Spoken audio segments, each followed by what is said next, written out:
Discuss ചെയ്യുന്ന topic surface tension. എന്താണ് surface tension?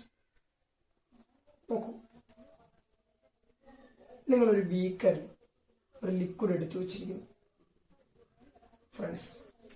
ആ ലിക്വിഡിലെ മോളിക്യൂൾസിനെ ഞാൻ ഇങ്ങനെ വരച്ച് കാണിക്കുകയാണ്. നോക്കൂ,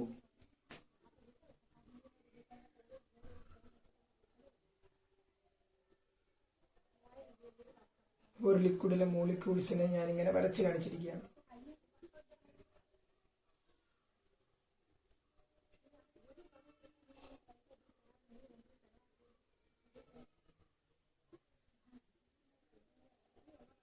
ഓക്കെ, നോക്കൂ, ഞാൻ ഇതിന്റെ ഉൾഭാഗത്ത് ഒരു മോളിക്യൂൾ പരിഗണിക്കുകയാണ്.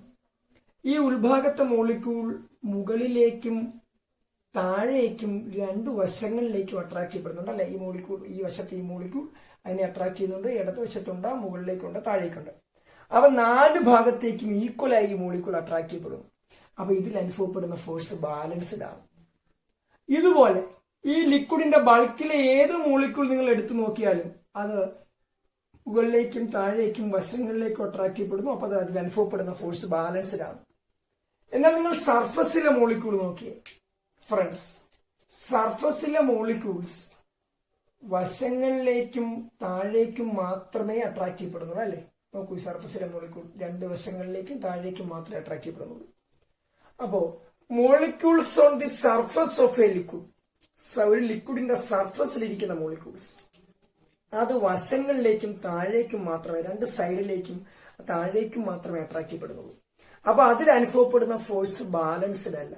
ശരി, ഇനി ശ്രദ്ധിച്ച്. അപ്പൊ സർഫസിലിരിക്കുന്ന മോളിക്യൂൾസ് ഇങ്ങനെ വശങ്ങളിലേക്കും താഴേക്കും മാത്രം അട്രാക്ട് ചെയ്താൽ അതിങ്ങനെ വലിച്ചു കെട്ടി ഒരു പാട പോലെ, ഒരു സ്ട്രെച്ചഡ് ഇലാസ്റ്റിക് മെമ്പറൈനെ പോലെ ആക്ട് ചെയ്യും. അതിനെ നമ്മൾ വിളിക്കുന്ന ഫിനോമിനാണ് surface tension. So surface of a liquid or the molecules of surface of a liquid act as a stretched elastic membrane and that is called surface tension. നോക്കൂ, അപ്പൊ ഈ ലിക്വിഡിന്റെ സർഫസിലെ മോളിക്യൂൾസ് വലിച്ചു കിട്ടിയ ഒരു പാട പോലെ, ഒരു സ്ട്രെച്ച്ഡ് ഇലാസ്റ്റിക് മെമ്പറൈൻ പോലെ വർക്ക് ചെയ്യാൻ കാരണം സർഫസിലെ മോളിക്യൂൾസ് സൈഡിലേക്കും താഴേക്കും മാത്രമേ അട്രാക്ട് ചെയ്യപ്പെടുന്നുള്ളൂ. അതുകൊണ്ടാണ്. നോക്കൂ, ഇതുകൊണ്ടാണ് നിങ്ങൾ ചെറിയ ക്ലാസ്സിൽ ഒരു പരീക്ഷണം പഠിച്ചിട്ടുണ്ടായിരിക്കും. ഒരു പാത്രത്തിൽ വെള്ളമെടുത്തു വെച്ച ശേഷം ശ്രദ്ധാപൂർവ്വം ഒരു ബ്ലേഡ് അതിന്റെ മുകളിലേക്ക് വെച്ചാൽ ആ ബ്ലേഡ് താഴ്ന്നു പോകാതെ വെള്ളത്തിന് മുകളിൽ നിൽക്കും. ആ ബ്ലേഡിനെ താങ്ങി നിർത്തുന്ന ഫോഴ്സ് സർഫസ് ടെൻഷൻ, താങ്ങി നിർത്തുന്നത് സർഫസ് ടെൻഷനാണ്. നോക്കൂ, ഇതുപോലെ നിങ്ങൾ വെള്ളത്തിലശം എന്നൊക്കെ പറയുന്ന ഒരു ചെറിയ ജീവിയെ കണ്ടിട്ടില്ല, വെള്ളത്തിന് മുകളിലൂടെ ഇങ്ങനെ നടന്നു പോകുന്നത്. അതിന് വെള്ളത്തിന് മുകളിലൂടെ നടക്കാൻ സാധിക്കുന്നത് സർഫസ് ടെൻഷൻ ഉണ്ടായതുകൊണ്ടാണ്. സർഫസ് ഒരു സ്ട്രെച്ച്ഡ് ഇലാസ്റ്റിക് മെമ്പറിനെ പോലെ വർക്ക് ചെയ്യുന്നതുകൊണ്ടാണ്. ഇനി ഈ ലിക്വിഡിനെ നിങ്ങൾ ചൂടാക്കിയെന്ന് സങ്കല്പിച്ചോ. ചൂടാക്കുമ്പോൾ ഇത് സംഭവിക്കും, മോളിക്യൂൾസ് മൂവ് ചെയ്യാൻ തുടങ്ങും അല്ലെ. അപ്പോ ഇങ്ങനെ സ്ട്രെച്ച്ഡ് ഇലാസ്റ്റിക് മെമ്പറൈൻ പോലെ നിൽക്കുന്ന ഈ കണ്ടീഷൻ മാറും. പരസ്പരമുള്ള അട്രാക്റ്റീവ് ഫോഴ്സ് ഒന്ന് വീക്ക് ആവും അല്ലെ. പരസ്പരമുള്ള അട്രാക്റ്റീവ് ഫോഴ്സ് നോക്കൂ, വശങ്ങളിലേക്കും താഴേക്കും അട്രാക്ട് ചെയ്യുന്നതുകൊണ്ടാണ് ഇതിങ്ങനെ വലിഞ്ഞു നിൽക്കുന്നത്. ശരി, അപ്പൊ ഇതിനെ നിങ്ങൾ ചൂടാക്കിയാൽ എന്ത് സംഭവിക്കും? മോളിക്യൂൾസ് മൂവ് ചെയ്യാൻ തുടങ്ങും. അപ്പൊ അതുകൊണ്ട് സർഫസ് ടെൻഷൻ കുറയും. ഓർത്തോളൂ, ടെമ്പറേച്ചർ കൂടിയാൽ സർഫസ് ടെൻഷൻ കുറയും. അതുപോലെ സോപ്പോ മറ്റും ഉപയോഗിച്ചാലും സർഫസ് ടെൻഷൻ കുറയും. അപ്പൊ ലിക്വിഡിന്റെ സർഫസ് ടെൻഷൻ കുറയ്ക്കാൻ സോപ്പ് ഉപയോഗിച്ചാലും മതി. ശരി, ഇനി സർഫസ് ടെൻഷനുമായി ബന്ധപ്പെട്ട 2-3 ചോദ്യങ്ങൾ നമുക്ക് ഡിസ്കസ് ചെയ്യണം. നോക്കൂ, ആദ്യ ചോദ്യം, small liquid drops are spherical but large drops are flattened. Why? ചെറിയ ലിക്വിഡ് ഡ്രോപ്സ് സ്ഫെറിക്കൽ ഷേപ്പിലും വലിയ ഡ്രോപ്പുകൾ ഫ്ലാറ്റൻഡ് ഷേപ്പിലും കാണപ്പെടുന്നു. എന്തുകൊണ്ട്? Small drops are spherical but large liquid drops are flattened. Why? Friends നോക്കൂ, ലിക്വിഡ്സ് എപ്പോഴും ലിക്വിഡ്സ് എന്നല്ല, എല്ലാവരും എപ്പോഴും എനർജി കുറയ്ക്കാനാണ് ശ്രമിക്കുക. അപ്പൊ ലിക്വിഡ്സിനും എനർജി കുറയ്ക്കണം. എനർജി കുറയ്ക്കുക എന്ന് പറഞ്ഞാൽ ലിക്വിഡ്സിന്റെ സർഫസ് ഒരു സ്ട്രെച്ച്ഡ് ഇലാസ്റ്റിക് മെമ്പറൈൻ പോലെ വർക്ക് ചെയ്യുന്നു സർഫസ് ടെൻഷൻ. അപ്പൊ ഇങ്ങനെ സ്ട്രെച്ച്ഡ് ഇലാസ്റ്റിക് മെമ്പറൈൻ പോലെ സർഫസ് വർക്ക് ചെയ്ത് നിന്നാൽ ഈ സർഫസ് ടെൻഷൻ ഉണ്ടെങ്കിൽ സർഫസ് എനർജി കൂടുതലായിരിക്കും അല്ലെ. അപ്പൊ ലിക്വിഡ്സിന് എപ്പോഴും എന്ത് ചെയ്യണം? എല്ലാവരും പോലെ എനർജി കുറയ്ക്കണം. എനർജി കുറയ്ക്കുക എന്ന് പറഞ്ഞാൽ സർഫസ് എനർജി കുറയ്ക്കണം അല്ലെ. സർഫസിൽ ഈ വലിഞ്ഞു നിൽക്കുന്ന അവസ്ഥ മൂലമാണ് ഈ എനർജി, അല്ലെങ്കിൽ സ്ട്രെച്ച്ഡ് ഇലാസ്റ്റിക് മെമ്പറൈൻ പോലെ സർഫസ് ആക്ട് ചെയ്യുന്നത് കൊണ്ടാണ് ലിക്വിഡ്സിന് എന്തുണ്ടാകുന്നത്? സർഫസ് എനർജി ഉണ്ടാകുന്നത്. അപ്പൊ സർഫസ് എനർജി കുറയ്ക്കണമെങ്കിൽ സർഫസ് ടെൻഷൻ കുറയ്ക്കണം. സർഫസ് ടെൻഷൻ എന്ന് പറഞ്ഞാൽ എന്താ? Surface of a liquid act stretched elastic membrane എന്നുള്ളതാണ്. അപ്പൊ സർഫസ് ടെൻഷൻ കുറയ്ക്കണമെങ്കിൽ സർഫസ് തന്നെ കുറയ്ക്കണം. നോക്കൂ, ഒരു നിശ്ചിത വോളിയത്തിൽ ഒരു ഡെഫിനിറ്റ് വോളിയം നിങ്ങൾ പരിഗണിച്ചാൽ ആ വോളിയം ഉള്ള ഒരു ലിക്വിഡിനെന്നല്ല ഏതൊന്നിനും, ഒരു പ്രത്യേക വോളിയമുള്ള ഏതൊന്നിനും ഏറ്റവും കുറഞ്ഞ സർഫസ് ഏരിയ ലിക്വിഡ് ഷേപ്പിലായിരിക്കും. So liquids tries to reduce surface energy by reducing surface tension. Liquids അവരുടെ സർഫസ് എനർജി കുറയ്ക്കാൻ ശ്രമിക്കും സർഫസ് ടെൻഷൻ കുറച്ചുകൊണ്ട്. സർഫസ് ടെൻഷൻ കുറയ്ക്കണമെങ്കിൽ it is possible by reducing surface area. For a definite volume, ഒരു നിശ്ചിത വോളിയത്തെ സംബന്ധിച്ച് minimum surface area is for spherical shape. ഏറ്റവും കുറച്ച സർഫസ് ഏരിയ വരുന്നത് സ്ഫെറിക്കൽ ഷേപ്പിലാണ്. അതുകൊണ്ടാണ് ലിക്വിഡ്സ് എന്ത് ചെയ്യുക, സ്ഫെറിക്കൽ ഷേപ്പ് അക്യൂർ ചെയ്യുക. എന്തിനാ സ്ഫെറിക്കൽ ഷേപ്പ് അക്യൂർ ചെയ്യുക? ആ ചെറിയ ലിക്വിഡ് ഡ്രോപ്സ് എന്തിനാണ് സ്ഫെറിക്കൽ ഷേപ്പ് കാണിക്കുക? ആ സർഫസ് ടെൻഷൻ കുറച്ചുകൊണ്ട് സർഫസ് എനർജി കുറയ്ക്കണം. സർഫസ് ടെൻഷൻ കുറയ്ക്കണമെങ്കിൽ സർഫസ് ഏരിയ കുറയ്ക്കണം. ഒരു നിശ്ചിത വോളിയത്തിന് ഏറ്റവും സർഫസ് ഏരിയ കുറവ് സ്ഫെറിക്കൽ ഷേപ്പിലാണ്. അതുകൊണ്ടാണ് ചെറിയ ലിക്വിഡ് ഡ്രോപ്സ് സ്ഫെറിക്കൽ ഷേപ്പ് കാണിക്കുക. എങ്കിൽ വലിയ ലിക്വിഡ് ഡ്രോപ്സും സ്ഫെറിക്കൽ ഷേപ്പ് കാണിക്കണ്ടേ? നോക്കൂ, വലിയ ലിക്വിഡ് ഡ്രോപ്സ് സ്ഫെറിക്കൽ ഷേപ്പ് കാണിച്ചാൽ സർഫസ് എനർജി മാത്രമല്ല, മറ്റൊരു എനർജി പൊട്ടൻഷ്യൽ എനർജി. നോക്കൂ, താഴെ നിന്നുള്ള ഹൈറ്റ് അങ്ങ് കൂടുകയാണ് അല്ലെ. ഹൈറ്റ് കൂടിയാൽ പൊട്ടൻഷ്യൽ എനർജി mgh വർദ്ധിക്കും അല്ലെ. ഹൈറ്റ് കൂടുമ്പോൾ പൊട്ടൻഷ്യൽ എനർജി mgh വർദ്ധിക്കും. അപ്പോ ചെറിയ ഡ്രോപ്സിനെ സംബന്ധിച്ച് ആ പ്രശ്നമില്ലേ? ഉണ്ട്. പക്ഷെ ചെറിയ ഡ്രോപ്സിന്റെ മാസൊക്കെ തീരെ കുറവാണ്. അതുകൊണ്ട് ചെറിയ ലിക്വിഡ് ഡ്രോപ്സിനെ സംബന്ധിച്ച് നിങ്ങൾ സർഫസ് എനർജിയും പൊട്ടൻഷ്യൽ എനർജിയും കൂടെ നോക്കിയാൽ സർഫസ് എനർജിയാണ് സിഗ്നിഫിക്കന്റ്. അപ്പൊ അവർക്ക് പൊട്ടൻഷ്യൽ എനർജി സിഗ്നിഫിക്കന്റ് അല്ല, അവർക്ക് കുറയ്ക്കേണ്ട സർഫസ് എനർജിയാണ്. സർഫസ് എനർജി കുറയ്ക്കണമെങ്കിൽ സർഫസ് ടെൻഷൻ കുറയ്ക്കണം, അതിന് സർഫസ് ഏരിയ കുറയ്ക്കണം. അതുകൊണ്ട് സ്ഫെറിക്കൽ ഷേപ്പ്. വലിയ ഡ്രോപ്സിനെ സംബന്ധിച്ച് അവിടെ നിങ്ങൾ സർഫസ് എനർജിയും പൊട്ടൻഷ്യൽ എനർജിയും കൂടി പരിഗണിച്ചാൽ പൊട്ടൻഷ്യൽ എനർജിയാണ് കൂടുതൽ സിഗ്നിഫിക്കന്റ്, കാരണം മാസ് വളരെ കൂടുതലാണ്. അപ്പൊ പൊട്ടൻഷ്യൽ എനർജി കുറയ്ക്കണമെങ്കിൽ ഹൈറ്റ് കുറയ്ക്കണം. അതുകൊണ്ടാണ് അവർ ഫ്ലാറ്റ് ആൻഡ് ഷേപ്പിലിരിക്കുക. ഇതാണ് ആ ചോദ്യത്തിന്റെ ഉത്തരം. അപ്പൊ ഇതുപോലെയുള്ള മറ്റൊരു ചോദ്യം, ഷാർപ്പ് ഗ്ലാസ് എഡ്ജസിനെ സ്മൂത്ത് ചെയ്യാൻ ഹീറ്റ് ചെയ്താൽ മതി, എന്തുകൊണ്ട്? നോക്കൂ, ഗ്ലാസ് ഒരു സൂപ്പർ കൂൾഡ് ലിക്വിഡാണ്. സോളിഡ് സ്റ്റേറ്റിലാണ് കാണപ്പെടുന്നതെങ്കിലും അതൊരു സൂപ്പർ കൂൾഡ് ലിക്വിഡാണ്. ആ ഗ്ലാസിന്റെ എഡ്ജസ് ഷാർപ്പായിരിക്കുന്നു, അതിനെ സ്മൂത്ത് ആക്കാൻ വേണ്ടി നിങ്ങൾ എന്ത് ചെയ്താൽ മതി? ചൂടാക്കിയാൽ മതി എന്ന് പറയുന്നു.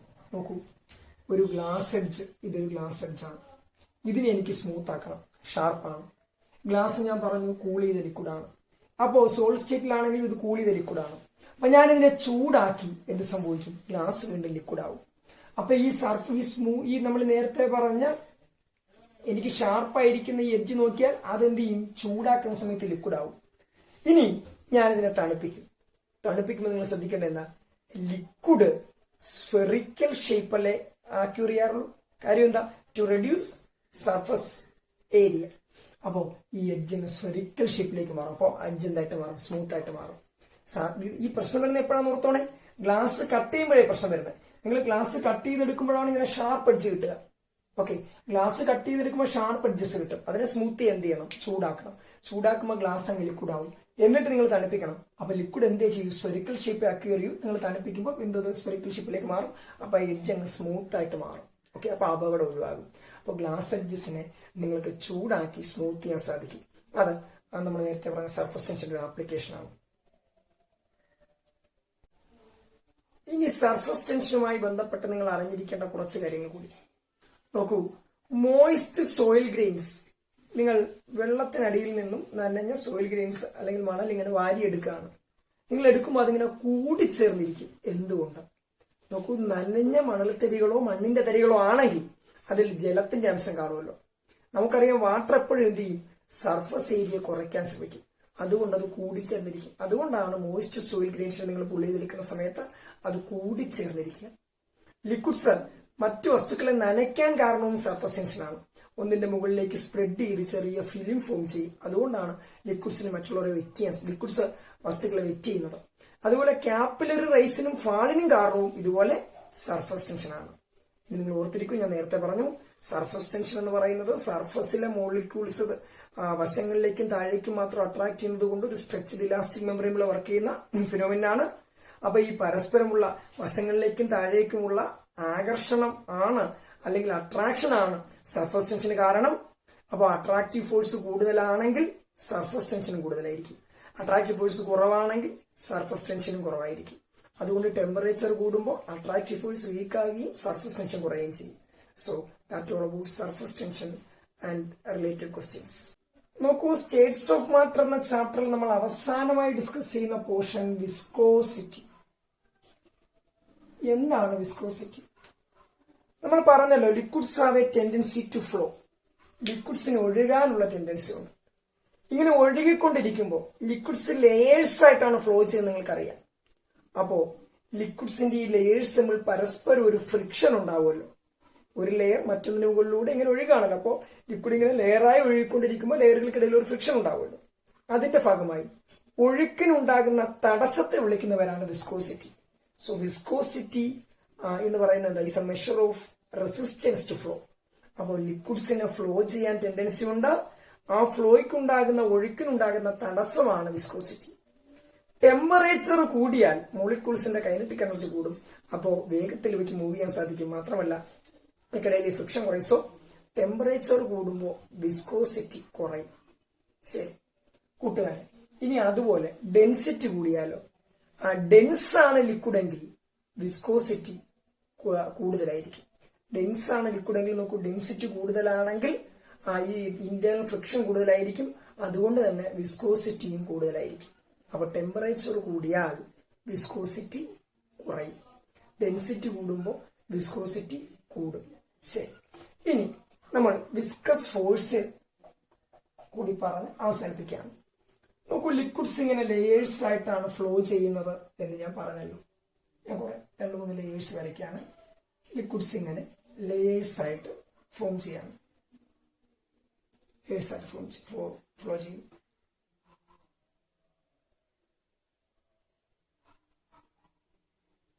ലിക്വിഡ് ഇങ്ങനെ ലേയേഴ്സ് ആയിട്ട് ഫ്ലോ ചെയ്യും.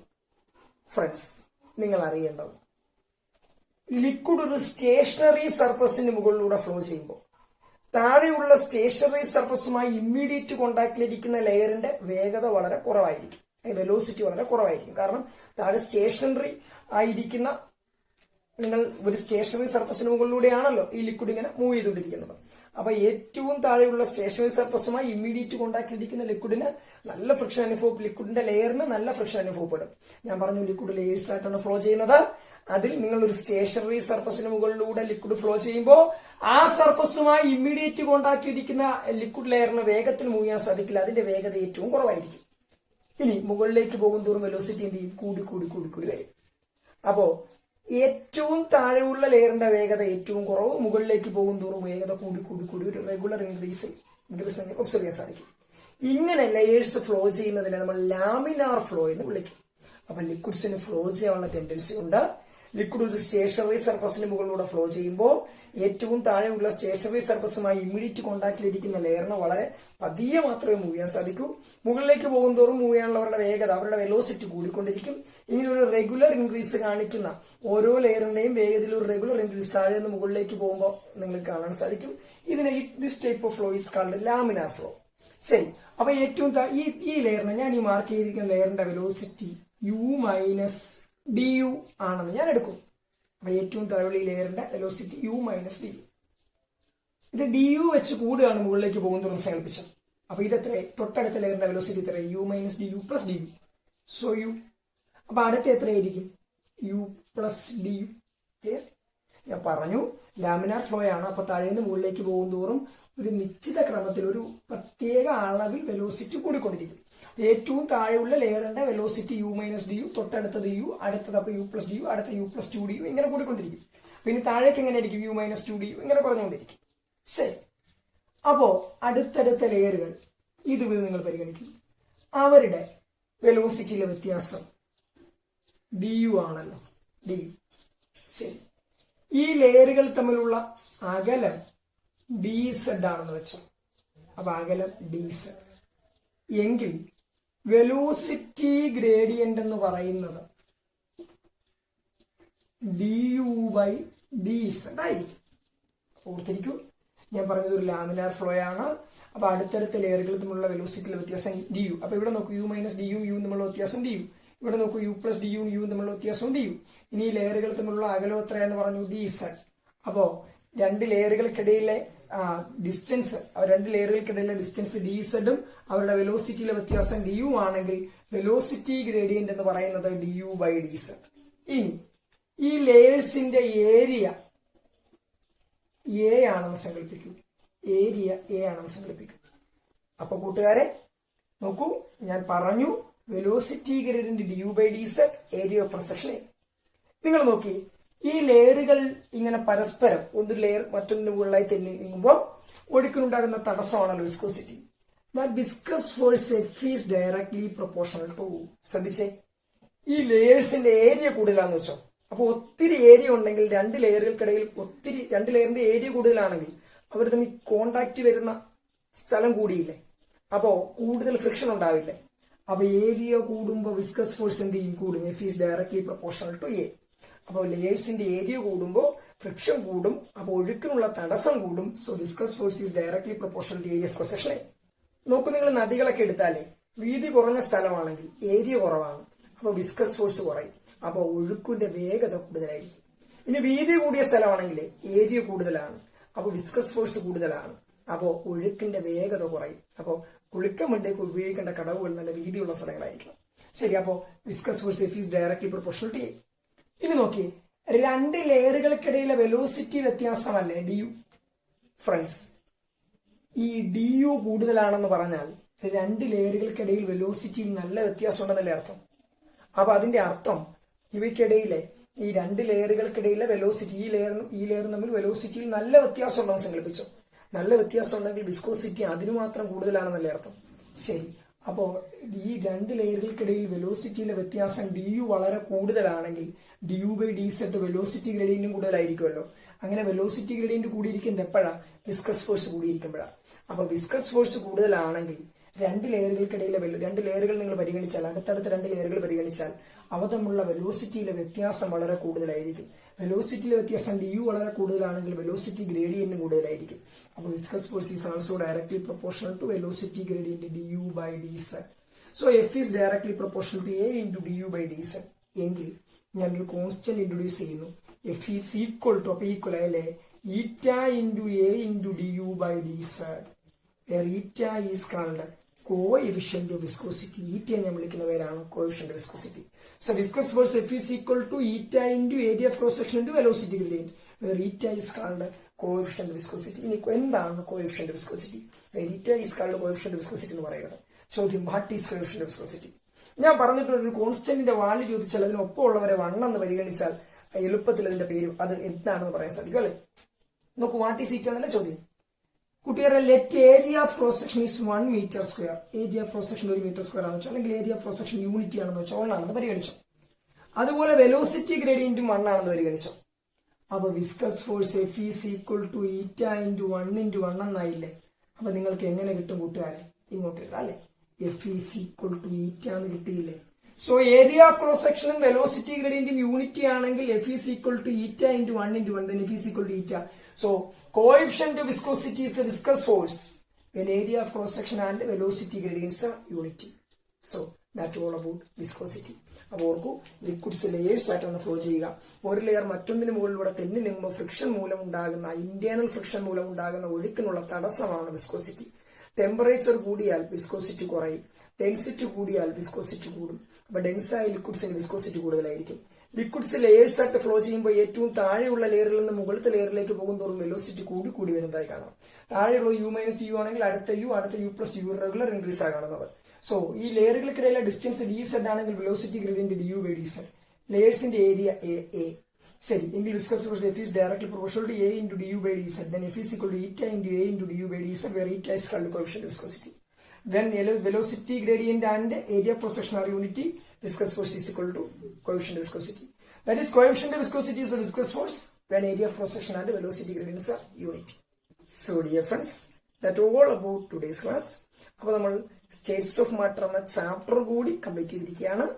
ഇത്രയും പോർഷൻസ് നന്നായി കണ്ടുപിടിക്കുക. നമുക്ക് അടുത്ത ക്ലാസ്സിൽ പുതിയൊരു ചാപ്റ്റർ ഡിസ്കസ് ചെയ്യാം. See you soon. Thank you.